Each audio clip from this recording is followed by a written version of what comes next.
Blessed day, brethren. This is your pastor and preacher once again, inviting you na samahan po ako sa pag-aaral ng salita po ng Panginoon. Let us look at 2 Timothy in chapter 1 in verse number 7. The Bible tells us, "For God hath not given us the spirit of fear, but of power, and of love, and of sound mind." Sa talata po na ito, mga kapatid, ay sinasalamin po yung pong anong dinudulot ng takot sa atin pong buhay, mga kapatid. Ito po sa panahon natin ngayon ng pandemya, marami po sa atin ang nabubuhay sa takot. At marami po sa atin ang pinangungunahan ng takot. Dinidikta ng takot kung ano po ang kanila pong mga gagawing hakbang at mga desisyon, lalong-lalo na sa paglilingkod sa Panginoon at sa kanila pong pagsamba.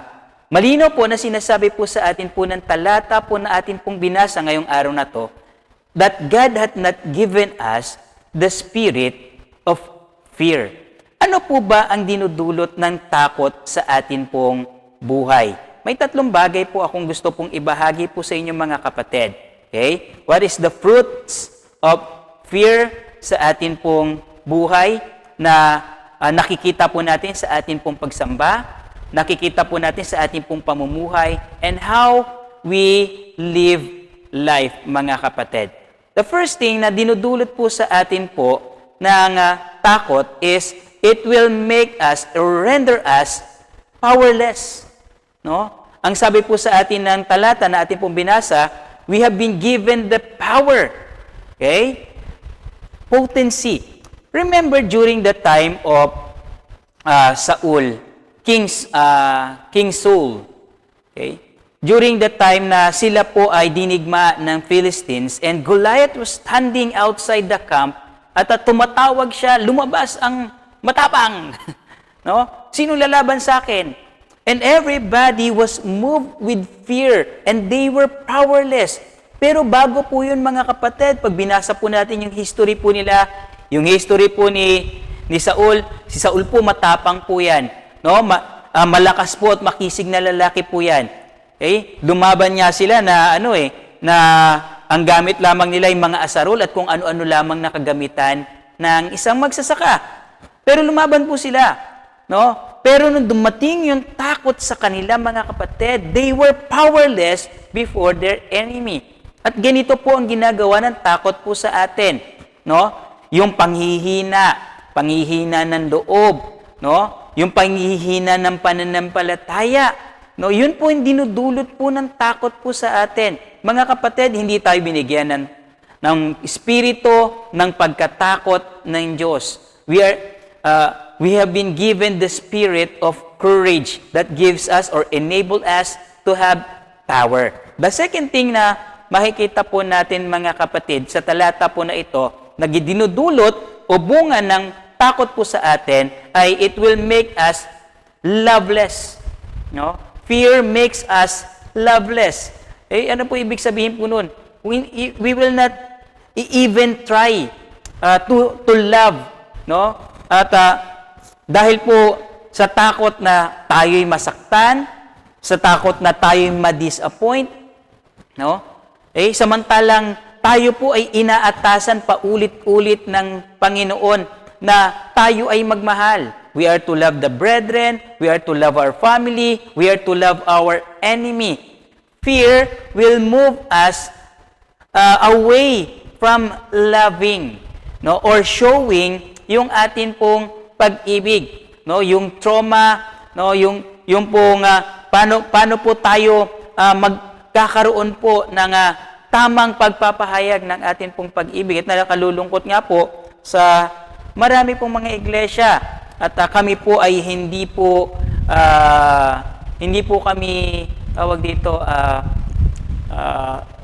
insulated or hindi po kami ligtas sa ganito po. May marami pa rin po sa amin ang natatakot at yung pong pagkatakot na yon ay nagdudulot upang ang fellowship sa amin ay hindi maganap. No? Para yung fellowship po sa amin ay hindi po magampanan. No? Why? Because of fear. Okay? At pangatlo, mga kapatid, it will make us mindless. Fear makes us mindless. Sabi sa atin ng Biblia, no, God hath not given us the spirit of fear, but of power and of love and of a sound mind. Okay? Sound mind means nasa tamang kaisipan. The other day, I was watching sa isang TV show at sa isang segment nila ay natalakay po nila yung tungkol po sa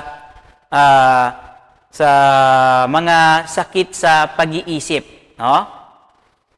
At sa kanila pong discussion, mga kapatid, ay isa doon sa mga bisita nila ay meron pong pamilya, kamag-anak, na sa sobrang takot sa crowd, no, ay hindi po lumalabas ng bahay. No, for years, na hindi siya lumalabas ng bahay, meron siyang trauma, meron siyang fear. Fear will make us mindless, no? Not to think correctly, not to think rightly. Hindi natin makikita yung mga bagay-bagay sa tama po nitong kalagayan. No, yung takot po sa pandemya na ito, marami po ang hindi po man lang dumadalo sa kanila pong gawain, ni hindi nga gumagawa ng ministeryo sa Panginoon, no? Hindi makalabas ng kanilang bahay, hindi makapagbahagi ng mabuting balita because of fear. No, more than the fear of the pandemic, ang kinatatakutan po nila ay yung pong mismong paglilingkod sa Panginoon. Kaya kinatatakutan nila marahil na sila ay hindi maging effective, kinatatakutan natin na tayo ay tanggihanan, no? Okay? At ito yung nagiging dahilan kung bakit hindi po natin nagagampanan o hindi po natin nagagawa na maayos yung ating pong paglilingkod sa Panginoon. So hindi natin nakikita ng tama, no? Ang nakikita po natin yung katatakutan, hindi po natin nakikita kung sino yung Panginoon over dun sa mga katatakutan. Mga minamahal, ganito po ang ginagawa ng takot po sa atin. And the only solution is not to fear. Dali lang, di ba? Di mo kinakailangan maging scholar, di mo kinakailangan mag-aral. You just need not to fear. Ibig po sabihin nun, we just need to overcome fear.